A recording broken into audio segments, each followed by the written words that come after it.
My name is Donald Jacobs. I'm an independent researcher of modern Jehovah's Witnesses. I have written and presented on the topics of Jehovah's Witness apologetics, the history of Jehovah's Witnesses in Scotland, and technological adaptation of the Watchtower organisation. The paper I presented at the 2021 conference of the Centre for the Critical Study of Apocalyptic and Millenarian Movements is titled A Long Stretch to Serve the Lord Undivided, 1975 and Prophetic Speculation as a Catalyst for the Organisational Transformation of Jehovah's Witnesses. Situating the research in the context of previous scholarship, these are some of the major studies. Much has been written about Jehovah's Witnesses in 1975, analysing it through the lens of prophetic disconfirmation and response, in particular, utilising the theory of cognitive dissonance developed by Leon Festinger. More recently, George Chryssidis has analysed the role of prophecy in Jehovah's Witness understanding of the unfolding of history, past and present, as well as the future.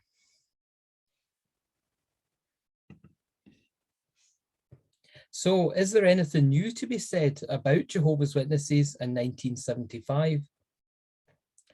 There are some underexplored areas of research. First of all, the response to 1975 among Jehovah's Witnesses varied significantly between countries. This graph gives an overall view of the impact of 1975 on the growth of Jehovah's Witnesses worldwide through the different phases of expectation, disconfirmation, and subsequent recovery. Breaking it down, these graphs give an idea of three basic responses to 1975. There was high-level growth and subsequent decline in the Netherlands and Philippines, shown on the left. The United States and Britain display a moderate response in the middle. Japan and Italy grew steadily throughout the period, with only a slight acceleration and deceleration around 1975. There is a wealth of statistical and historical data. Time prevents us exploring further. These help explain the national differences as well as the possible country-specific reasons for those differences. The extent and what accounts for the varied responses has yet to be fully mapped.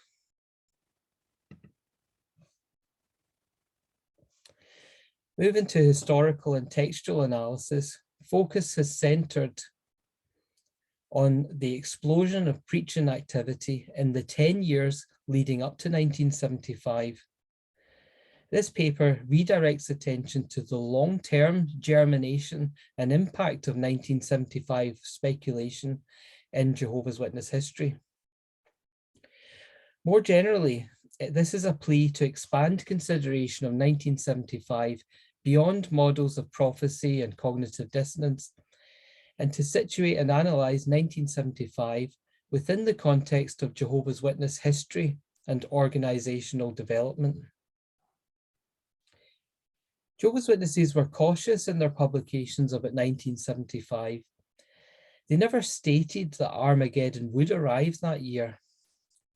Nevertheless, raised expectations had an enduring impact on the Watchtower organisation. The pivotal year in this regard was 1942. The textual and historical basis for viewing the early 1940s as the turning point for the organisation is presented in greater detail in my paper.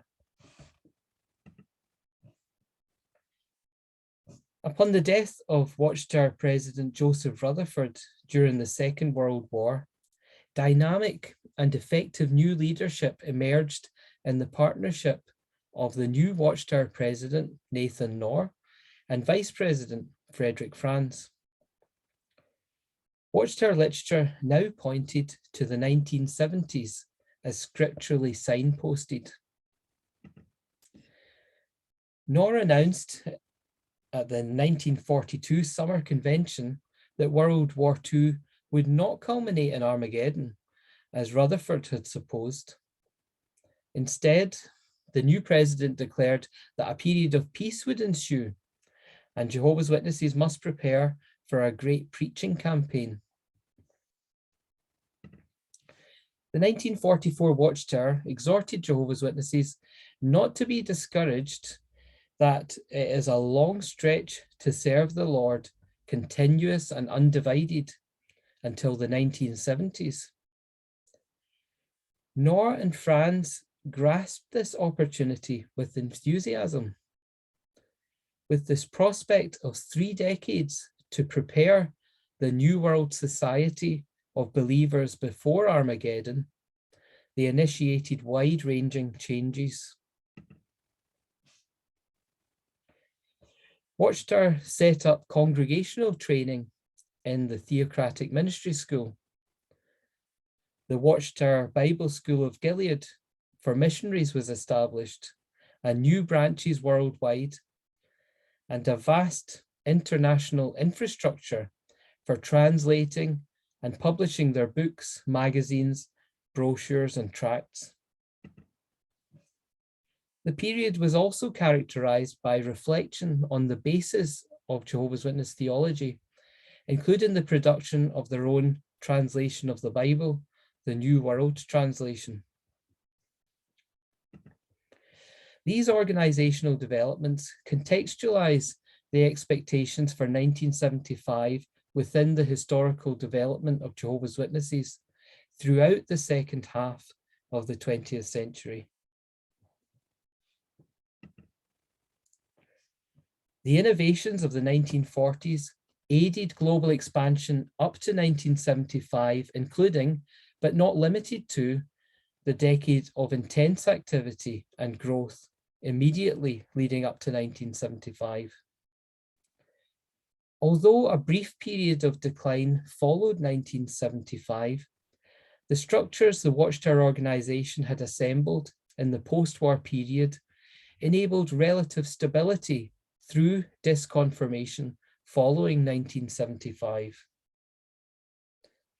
Millennial expectations around 1975 fostered a transformation of Jehovah's Witnesses during the 1940s.